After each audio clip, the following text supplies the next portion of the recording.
Hello friends, welcome to another video. This video is the extension of last video. In the last video I talk about the references and citations features of MS Word and how we can add our citations and references through MS Word. In this video I am going to explore some of the other feature of MS Word, some of the features of reference tab. In this video I am going to discuss about the table of contents, footnote and endnote, as well as insert table of figures. So let's start. The first thing I'm required is to give the page number, because the table of contents actually shows the contents of the document through page numbers.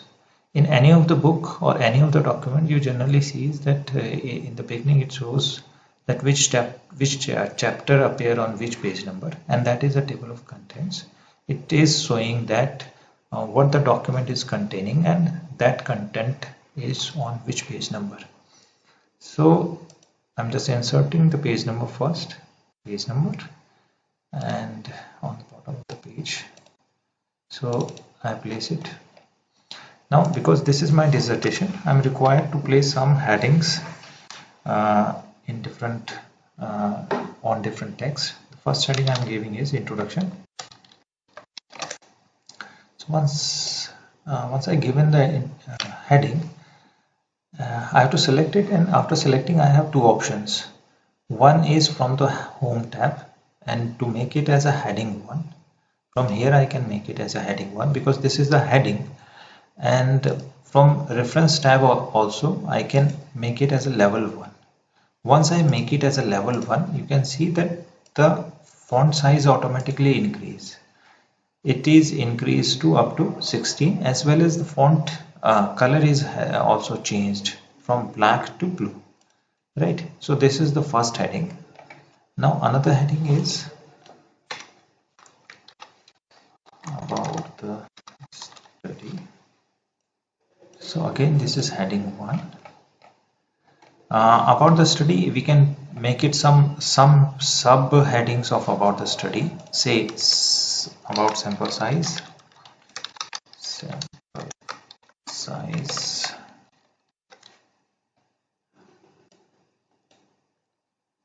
I'm making it as a heading 2. You can see that heading 2 has font size of 13 and heading 1 has font size of 16.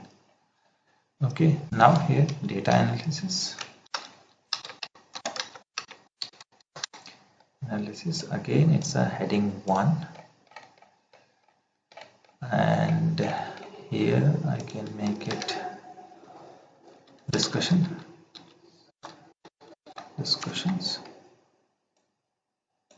right, as a heading 1. So I have given some headings here. Now I'm going at the beginning of my document and placing my cursor where I wish to take the table of contents. So I'm just place here and I click the table of contents. Once I click the table of contents, it shows the different types of table of contents. It is up to the person which kind of table of contents he wished to choose. I'm choosing the second one. Once I choose it, it automatically appear here, and it is showing that introduction part is on page number 2, about the study is also on page number 1, and the discussion is on page number 6. Now the question arises whether if I change my text from page number 2 to some other pages, does the page number also change in the table of contents or not? So for that we can see it. I'm just moving from moving introduction part from page number 2 to page number page number 1 to page number 2. So I move it from page number 1 and it appear on page number 2. But in the table of content it is still showing on page number 1. To change it, I have to update the table of contents. Once I click on table of contents, a new tab appear which says update table. Once I click update table, a new window appear. The window has two options. One is update page number only and update entire table. If I move the text from one page to another, then I have to just click the page number only, because only the page number has been changed. But if I inserted some text here, or if I have changed some text or made some changes on the text, then I have to update the entire table. So this time I'm just updating the page number only. Once I click and update the page number, you can see that earlier it was on page number 1 and now it is on page number 2. So this way the table of contents automatically update itself and change the page number. Now if I insert some text or add some headings, so that automatically come on the table of contents or not. Let's see. So in the end I can say I've already provided discussion. I can give a heading like suggestions and make it as a heading 1 or level 1, and also can give references.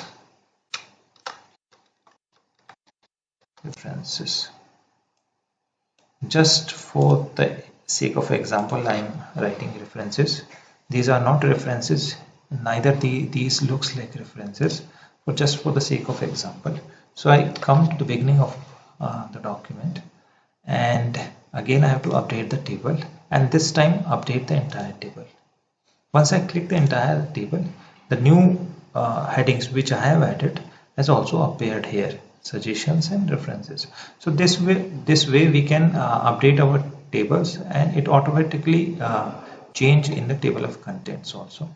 Suppose if I make this text bold or this heading bold, it also appeared in the table of contents. I made it bold, and again I have to update the table, and this time again update the entire table because I have changed made some changes on the text.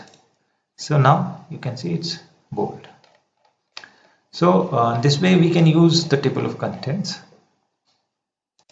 Now the second thing is footnote and endnote.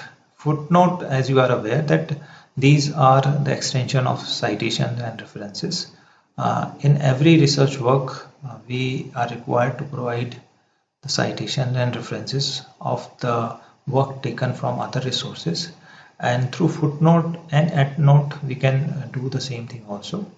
Now whether you choose footnote or endnote, it depends upon which referencing style you are using. There are few referencing styles which do encourage to insert footnote. On the other hand, there are few referencing styles which do not encourage you or do not allow you to insert footnote. So it depends upon which referencing style you are using.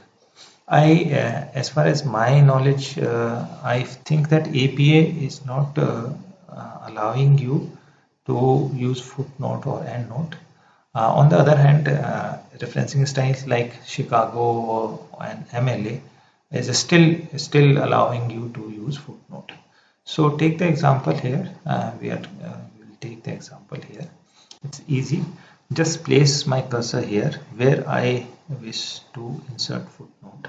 Suppose this particular text has been taken from a book, and I am supposed to give the citations and references of that reference book. So I place my cursor at the beginning of the text and insert footnote. Once I click insert footnote, a number 1 appeared here, and number 1 also appeared in the bottom of the page. Here I am required to manually enter the bibliographic information of that book. So as per the Chicago, and they use the first name first for the footnote, and first author name, and then the book name. Introduction to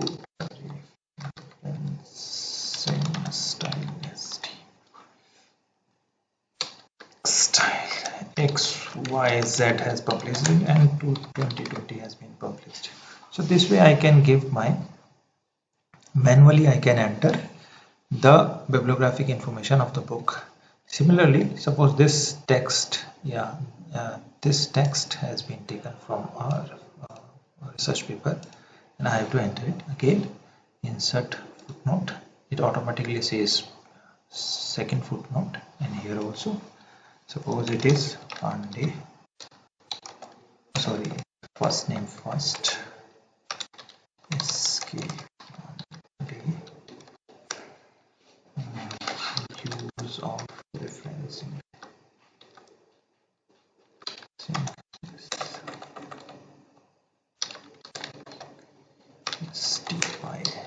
style in research university. XYZ is the name of the journal and the volume of the journal is 20. The issue is second and it is published in 2018, and my paper, this paper is appeared on from page number 40 to 45.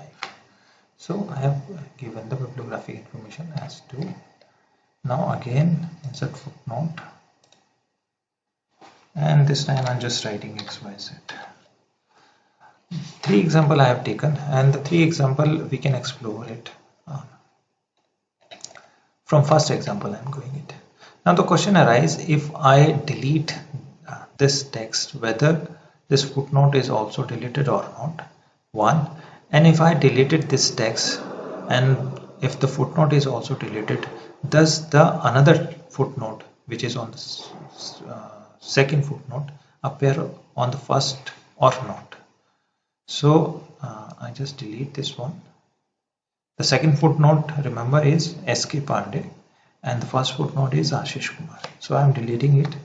So the Ashish Kumar has been deleted. So now S.K. Pandey has to be come on the first one. So here this is the first one. And you can see that S.K. Pandey use of referencing styles appear automatically on the first footnote. So this way it automatically change it. Another thing is, if I moved this text to some other pages, does those things also change or not? So this footnote is on page number 5 and I'm moving this text to page number 5 to page number, say page number 7.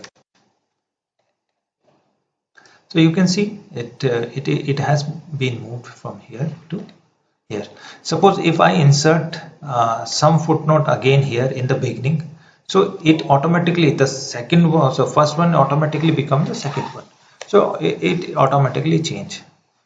So similarly, endnote is also like footnote. The only difference is that endnote appear at the end of the document and footnote appear at the bottom of the document. So there is nothing, no difference. Now come to this insert table of figures and caption. In any of the research book, we generally provide tables and figures also, and while providing tables and figures, we also provide the caption. And the information of tables and figure we also give at the beginning of the document. Very much similar to the table of contents, we also have table of figures in the beginning of the document. So I am inserting a table here. So after inserting the table, we are also required to give caption of the table.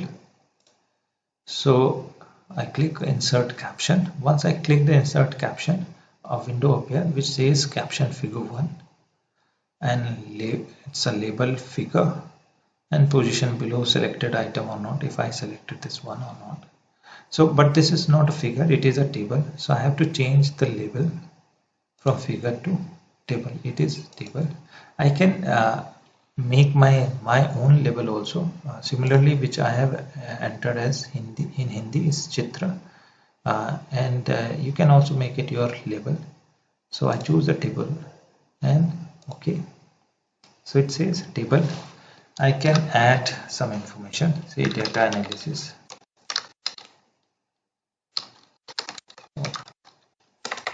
computers, and make it in the middle. So this is the table 1. I can insert another table here. Go to insert and table. So this is the insert table. and again I have to go to reference and then insert caption, and so automatic says table 2, and I say okay, table 2 data sys of libraries.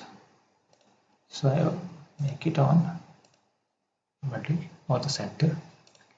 So I've taken two examples, two tables. Now come to beginning of the document, and on page number 1 we have table of contents. On page number 2 we have table of figures, right?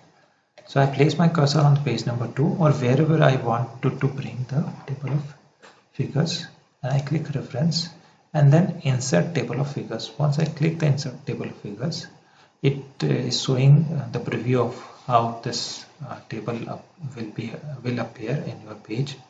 And there are options like show page numbers. If I don't want to show page numbers, then I will uncheck it, but I want it to show page numbers. The second one is right align page numbers. If I uncheck it, the page number is not right align, and this way it is right align. Similar one, click OK, and you can see, because I have inserted two tables. One is table 1, which has the heading data analysis of computer, it is on page number 4, and table 2 data analysis of library, which is in page number 5. If I insert a table here in the page number 1, does it also automatically change or not? Let's see. So again, this is 1, and again go to reference and insert caption. You can see it shows table 1, although there is a table 1 already, but it is automatically make it to table 2. You can see it's table 2, right? So table 1, and I set X, Y, Z and make it in the center line. Oops, center line. Now that thing is not coming here, so I have to go to here, go to update tables, update page number only, update entire table. So I have to, because I have inserted a new table, so I have to update entire table. It is not that I have moved one table to another page number. So I update entire table.